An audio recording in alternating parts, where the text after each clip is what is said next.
Big pass Tamil season இன்னைக்கு 3வது promo அந்த ப்ராங்க் மேட்டரை ஓப்பன் பண்ணிட்டாங்க. என்னங்க இவங்களே ப்ராங்க் பண்ண சொல்கிறாங்க, பிக் பாஸ் அதுக்கு ஒத்துக்கிட்டு உட்காந்துருக்காரு சொல்லாமல். ஆனால் இவங்களே திரும்ப அடிக்கிறாங்க அவங்க 3 பேரையும். அவங்க என்ன தான் பண்ணுறது, கண்டென்ட் கொடுக்குறதுக்காக பண்ணாங்க. இது என்னடா தப்பு இருக்குது? அவங்க அடிச்சுக்கலடா, அடிச்சுக்கிற மாதிரி பண்ணாங்க. எங்கே அடிச்சுக்கிட்டாங்க? இதெல்லாம் ஒன்றும் கேவலமாக இருக்குங்க. இவங்கெல்லாம் ஏமாளியாக இருக்காங்க. அதுக்கு என்ன பண்ண முடியும்? ப்ராங்க் பண்ணுறாங்கன்னா பிக் பாஸ் அமைதி தானே இருந்தார், அப்போயே சொல்ல வேண்டியதானே இது ஒரு ப்ராங்க்னு பிக் பாஸ் சொல்ல வேண்டியதானே.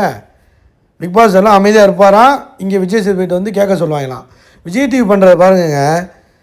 கமருதீன் இப்போ தான் கொஞ்சம் விளையாடுறாங்க. கமருதீன், பிரவீன், பிரச்சனைன்னு சேர்ந்துக்கிட்டாப்புல. ப்ராங்க் பண்ணது இல்லை, இதில் என்ன தப்பு இருக்குது?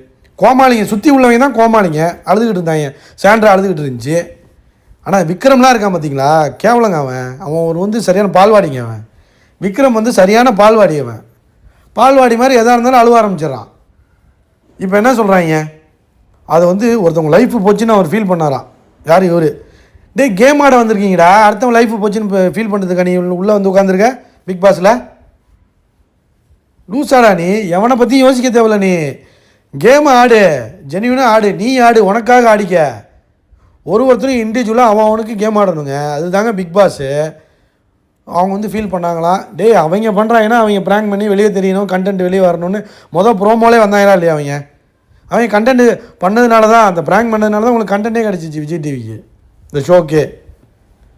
இப்போ வந்து எம்பாரசிங்காக இருக்கான். யாருக்கு இது ஃபீல் பண்ணனால எம்பாரசிங்காக இருக்கு? ஒன்று யார் ஃபீல் பண்ண சொன்னா? அவங்க எதோ பண்ணிட்டு போகிறான்ட்டு உன் வேலையை பார்க்க வேண்டியதானே. இவர் ஃபீல் பண்ணியிருக்காரு தம்பி. அதாவது கெமி மாதிரி நடிக்க முடியாதுங்க. கெமி சொல்லுது, ஒரு ஆக்டர் ஆகுங்கிறதுக்காக இப்படிலாம் பண்ணுவாங்களாம். ஏய் நீ பேசக்கூடாது. அன்பு கேங்கில் உட்காந்துக்கிட்டு ஜால்ரா போட்டுக்கிட்டு நீ பேசக்கூடாது. அப்போ ஃபிசிக்கல் டாஸ்கில் அடிச்சுட்டு செத்தா பரவாயில்லையா? புரியல எனக்கு. அந்த மாதிரி தான் அவங்க சொல்கிறது இருக்குங்க. வினோத் தான் பயங்கரமாக சொன்னார், வேணா எனக்கு வந்து ஸ்டோர் ரூமில் ஒரு 4 உருட்டுக்கட்டை அனுப்பி வைங்க, நான் இவங்க தூங்கிட்டு இருக்கும்போது அடிச்சு இவங்களை கொண்டுட்டு நான் ப்ராங்குன்னு சொல்லிக்கிறேன். அவர் கேட்டது நியாயம். ஆனால் இந்த விக்ரம்லாம் கியோட்டிக்காக இருக்குது. அப்புறம் கெமி ஆக்டிங்காக என்ன வேணாலும் பண்ணுவாங்களா? அதெல்லாம் வந்து கேவலமாக இருக்குங்க. ப்ராங்க் இஸ் எ ப்ராங்க், அவ்வளோதான். அதில் என்னடா நியாயம் தர்மம்லாம் பார்த்துக்கிட்டு இருக்க முடியும்? புரியல எனக்கு. அடிச்சுக்கிட்டாங்களா அவங்க, அடிச்சுக்கிட்ட மாதிரி நடித்தாங்க, அவ்வளோதான். அதில் நிறைய பேர் பாதிக்கப்பட்டிருக்காங்களாம். இந்த பாதிக்கப்பட்டிருக்காங்கன்னு சொல்கிறீங்க பார்த்தீங்களா, இந்த பாதிக்கப்பட்டவங்களாம் தயவு செஞ்சு வீட்டை விட்டு வெளியே போக சொல்லிடுங்க. அவங்களாம் அந்த பிக் பாஸ் கேமுக்கே தேவையில்லை.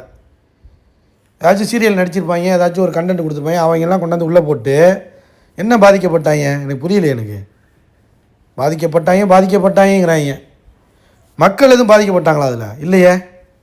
மக்கள் எல்லாருக்கும் தெரியும் ப்ராங்க்னு. அதில் யாருமே பாதிக்கப்படலையே. அடிச்சிக்கவே இல்லை. அவங்க அடிச்சுக்கிட்ட மாதிரி நடித்தாங்க. இவன் சொன்னான் பிரவீனை கட்டு அடிடான்னு, அது மட்டும் கொஞ்சம் இதாக இருந்தது. மற்றபடி வந்து பெரிய அளவுக்கு ஒன்றுமே இல்லையே. இவர் சொல்கிறார் விஜய் சேதுபதி, அதை நீங்கள் அடிச்சுக்கிறத தான் ப்ராங்க் பண்ணணும்னு ஐடியா பண்ணுவீங்களா, வேறு எதுவுமே பண்ண முடியாதா அப்படின்னு. பிக் பாஸ் கொடுக்குற சீக்ரெட் டாஸ்க்கு அதில் அவங்க அடிச்சுக்கிட்டாங்கன்னா புரியலையே. அந்த மாதிரி தான் அடிச்சுக்கிட்டு இவங்க ஏதாச்சும் பண்ணிக்கிட்டாங்கன்னா என்ன பண்ணுவீங்க? அதானே, சண்டையும் போட்டுக்கணும், அதே நேரத்தில் வந்து சண்டை போடாமையே இருக்கணும். அப்படின்னா புரியல எனக்கு. என்ன தான் பண்ண சொல்கிறாங்கன்னு தெரிலங்க இந்த கேமில். சண்டை போடாதீங்க, கத்தாதீங்கிறாங்க. அப்புறம் சைலண்ட் ஆகிட்டா, ஏன் சைலண்ட் ஆனீங்க, சைலண்டாக இருக்கீங்க, கேம் ஆடுங்கிறாங்க. என்ன கேமை தான்டா ஆடுறது? நீங்கள் தான் கோழி மூட்டி விட்றீங்க, நீங்கள் தான் கொளுத்தி போடுறீங்க. ஒரு டாஸ்க்குன்னு வச்சு அவங்க எல்லாரையும் அடிச்சுக்கிறதுக்கு, சண்டை போடுறதுக்கு, மனதளவில் காலி பண்ணுறதுக்கு தான் கேமே. அவங்களோட எமோஷன்ஸை வெளில கொண்டு வரதுக்கு தான் கேமே. இதில் பாதிக்கப்பட்டிருக்காங்க, அது பட்டிருக்காங்க, இது பட்டிருக்காங்கன்னு எப்படி ஏற்றுக்க முடியும்? சாண்ட்ராக்கா மட்டும்தான் இதில் பாதிக்கப்பட்டிருக்காங்க. மற்றெல்லாம் சும்மா இந்த கதையெல்லாம் சொல்லாதீங்கடா. நல்லா தான்டா இருந்துச்சு அந்த ப்ராங்க்கு. என்ன கொஞ்சம் இன்னும் நல்லா இருந்திருக்கலாம். நான் நினச்சது என்னென்னா இன்னமும் நல்லா இருந்திருக்கலாம்.